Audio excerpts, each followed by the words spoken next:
Aujourd'hui, je voudrais évoquer la prière de la soif.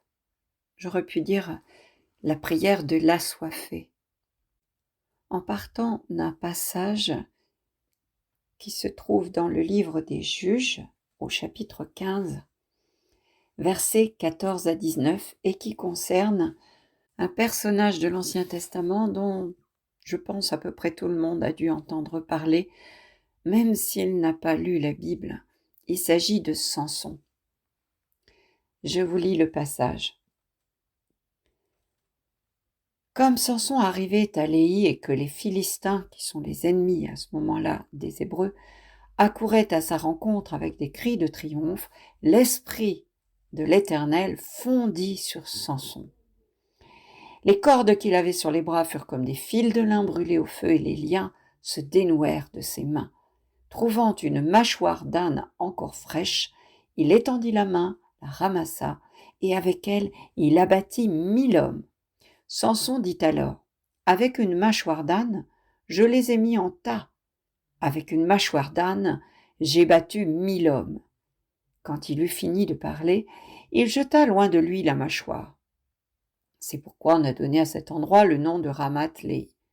Comme il souffrait d'une soif ardente, il invoqua l'Éternel en disant, « C'est toi qui as opéré cette grande victoire par la main de ton serviteur. Et maintenant, faudra-t-il que je meure de soif et que je tombe aux mains des incirconcis ?» Alors Dieu fendit le bassin qui est à Léhi, et il en sortit de l'eau. Samson but, ses esprits lui revinrent, et il se ranima. C'est pourquoi on a donné le nom de Héna-Coré à cette source qui existe encore à Léhi. Cet épisode se situe à un moment de l'histoire du peuple hébreu où Israël est opprimé par ses ennemis, les Philistins. Si vous lisez à partir du chapitre 13 du livre des Juges, vous découvrirez l'histoire de Samson, dont la naissance a été annoncée à sa mère par un ange de Dieu. Comme Marie, sa mère a donc eu une annonciation divine. Et l'ange lui annonce que cet enfant sera très particulier. Il lui dit, l'enfant sera nazir de Dieu, depuis le sein de sa mère jusqu'au jour de sa mort. Et nazir en hébreu veut dire consacré, ce qui signifie que Samson, dès sa conception, est consacré à Dieu. Et Dieu va lui donner une force surnaturelle. On comprend mieux pourquoi, dans ce passage que je vous ai lu, Samson est capable, avec une mâchoire d'âne, d'abattre 1000 hommes à lui tout seul. Alors évidemment, après cet exploit physique, il est bien naturel que Samson soit assoiffé. Après tout, il a livré bataille, seul contre 1000, avec comme seule arme une mâchoire d'âne. Il est donc épuisé, il a soif. Alors, il invoque l'Éternel, il invoque son Dieu. Et il commence sa prière, regardez bien, en reconnaissant que c'est Dieu qui a opéré cette grande victoire par la main, dit-il, de son serviteur. Parce qu'il reconnaît que la force qui est en lui n'est pas une force naturelle, que cette force lui vient de Dieu et qu'il n'est que son serviteur. C'est donc de la part de Samson une posture d'humilité devant ce Dieu qui lui a donné, qui a donné la victoire, mais d'abord cette force qui est en lui, capable d'abattre ses ennemis, et donc aussi les ennemis de son Dieu, puisque les Philistins sont des incirconcis, c'est ce qu'il dit, faut-il que je tombe aux mains des incirconcis? Ce sont des ennemis d'Israël, ce sont des idolâtres. Et parce qu'il expérimente régulièrement que ce qui est impossible à un homme normal est possible pour Dieu, Il expérimente à travers cette force extraordinaire que Dieu lui donne. Quand on nous dit plusieurs fois le texte biblique, l'Esprit de Dieu fond sur lui, alors il peut se permettre de croire et donc de demander que dans ce désert où il n'y a pas d'eau, face à ce rocher, eh bien Dieu va pouvoir lui donner à boire. Il peut se permettre de demander à Dieu de lui donner à boire, même s'il ne voit pas d'eau. Il a cette foi. C'est vrai, il a soif physiquement, mais il a surtout une soif spirituelle qui le pousse à croire que son Dieu est capable de tout, y compris faire sortir l'eau du rocher, ou de n'importe où d'ailleurs. C'est ce qu'il dit. Faudra-t-il que je meure de soif et que je tombe aux mains des incirconcis? Alors, nous dit l'Écriture, Dieu fendit le bassin et il en sortit de l'eau. Et le texte nous dit, voilà pourquoi on a donné le nom de Hénacoré à cette source. Hénacoré veut dire la source de celui qui invoque.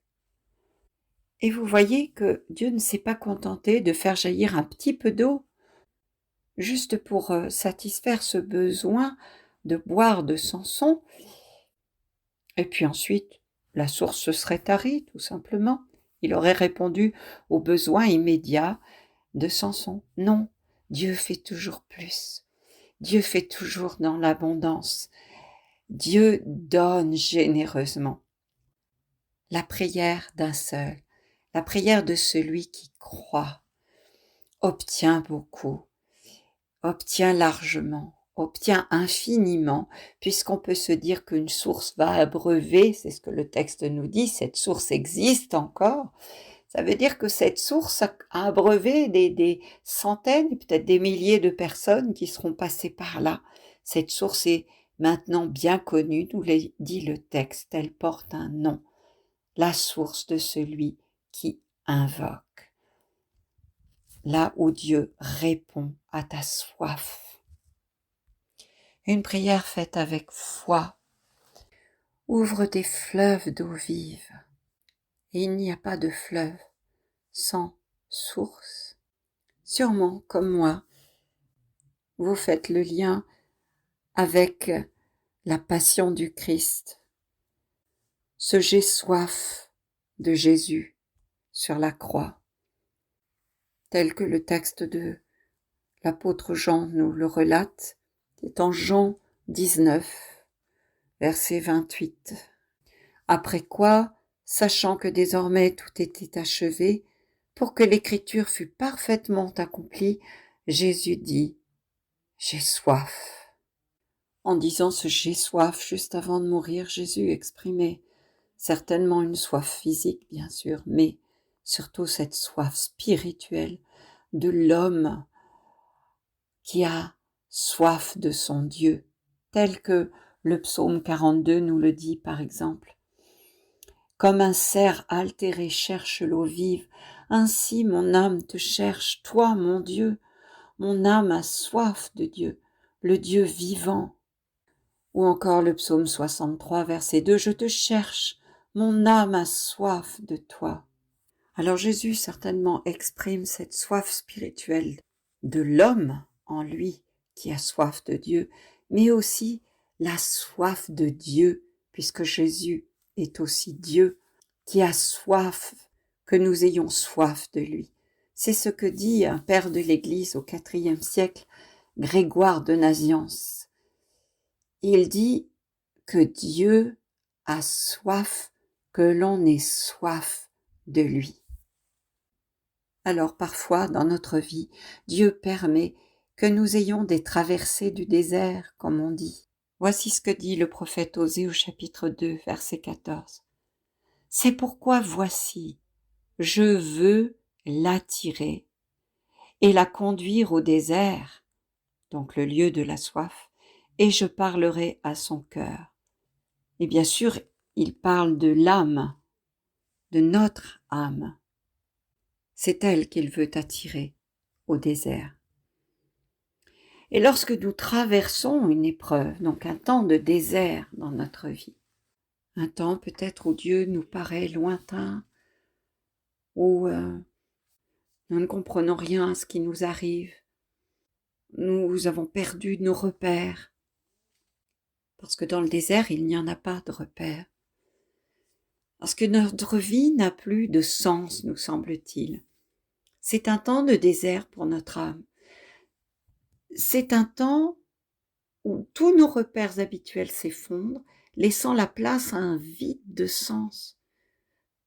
Alors une soif peut naître en nous, une soif spirituelle qui va se traduire par une prière profonde, de ces prières qui viennent du fond de l'être, d'un désir profond de sens, une prière qui cherche Dieu.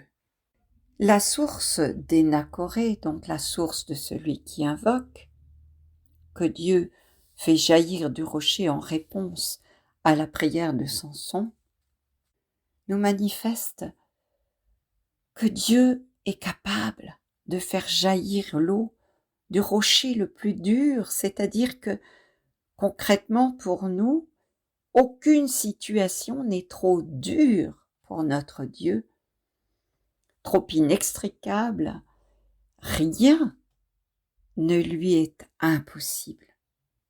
La source entre toutes les sources, la source de toute grâce a coulé du côté transpercé du Christ sur la croix, après sa mort. Comme Samson, il a éprouvé la soif physique à cause de supplices qu'il a subis, mais surtout une soif d'amour pour le Père et pour son Église, qui repose sur ses 12 apôtres. L'Église est née de cette source ouverte dans le flanc du Christ, d'où ont jailli le sang et l'eau. Jean 19, verset 34. L'un des soldats de sa lance lui perça le côté et il sortit aussitôt du sang et de l'eau. Donc on peut dire que l'Église est née de cette soif du Christ, soif de l'homme en lui qui rencontre la soif de Dieu, que l'homme ait soif de lui. C'est ça la prière authentique, celle à laquelle Dieu répond. Souvent, les Écritures parlent du Christ comme du rocher.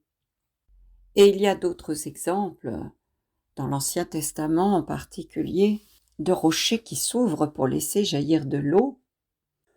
On le voit dans le livre de l'Exode, chapitre 17, versets 1 à 7, je vous lis. Toute la communauté des Israélites partit du désert de Sin pour les étapes suivantes sur l'ordre de l'Éternel, et ils campèrent à Réphidim, où il n'y avait pas d'eau à boire pour le peuple. Celui-ci s'en prit à Moïse. Ils dirent : « Donne-nous de l'eau que nous buvions. » Moïse leur dit : « Pourquoi vous en prenez-vous à moi ? Pourquoi mettez-vous l'Éternel à l'épreuve ? » Le peuple y souffrit de la soif. Le peuple murmura contre Moïse et dit : « Pourquoi nous as-tu fait monter d'Égypte ? Est-ce pour me faire mourir de soif, moi, mes enfants et mes bêtes ? » Moïse cria vers l'Éternel en disant : « Que ferai-je pour ce peuple ? Encore un peu et ils me lapideront. » L'Éternel dit à Moïse : « Passe en tête du peuple et prends avec toi quelques anciens d'Israël. Prends en main ton bâton, celui dont tu as frappé le fleuve, et va. Voici que je vais me tenir devant toi, là, sur le rocher, en Horeb. Tu frapperas le rocher, l'eau en sortira, et le peuple boira. » C'est ce que fit Moïse aux yeux des anciens d'Israël. Il donna à ce lieu le nom de Massa et Mériba, parce que les Israélites cherchèrent querelle, et parce qu'ils mirent l'Éternel à l'épreuve en disant : « L'Éternel est-il au milieu de nous ou non ?» Alors ce rocher qui s'ouvre à la prière de Moïse, certains exégètes nous disent qu'il s'agit déjà du Christ. Paul nous le dit en 1 Corinthiens 10, Nos pères ont tous été sous la nuée, tous ont passé à travers la mer, tous ont été baptisés en Moïse, dans la nuée et dans la mer, tous ont mangé le même aliment spirituel et tous ont bu le même breuvage spirituel. Ils buvaient en effet à un rocher spirituel qui les accompagnait et ce rocher, c'était le Christ. Dans cet épisode de l'Exode, le peuple ne cesse de maugréer, de se plaindre. Ce n'est donc pas à la prière du peuple que Dieu répond, mais à celle de Moïse, qui n'a jamais cessé de croire en l'impossible de Dieu. Celui-là même qui a levé son bâton devant la mer en disant « Vous verrez ce soir ce que Dieu va faire pour vous ». Celui qui s'est tenu sur la brèche pour ouvrir la voie au peuple hébreu et le conduire avec cette foi qu'avait Moïse, dont on dit qu'il était l'homme le plus humble que la terre ait porté, pour les conduire jusqu'en terre promise. À la prière d'un homme fidèle à son Dieu, un homme qui avait soif de voir les promesses de Dieu se réaliser. Alors ce rocher qui s'ouvre pour laisser jaillir l'eau en réponse à notre soif, c'est la promesse que Dieu nous fait que rien dans nos vies n'est sans issue. Combien de fois nous sommes-nous attristés, désolés devant une situation dont on se disait qu'il ne pouvait rien en sortir de bon? Et pourtant, Dieu nous dit ce qu'il faut faire dans cette situation. Il nous dit « prie, mets-toi à genoux et prie ».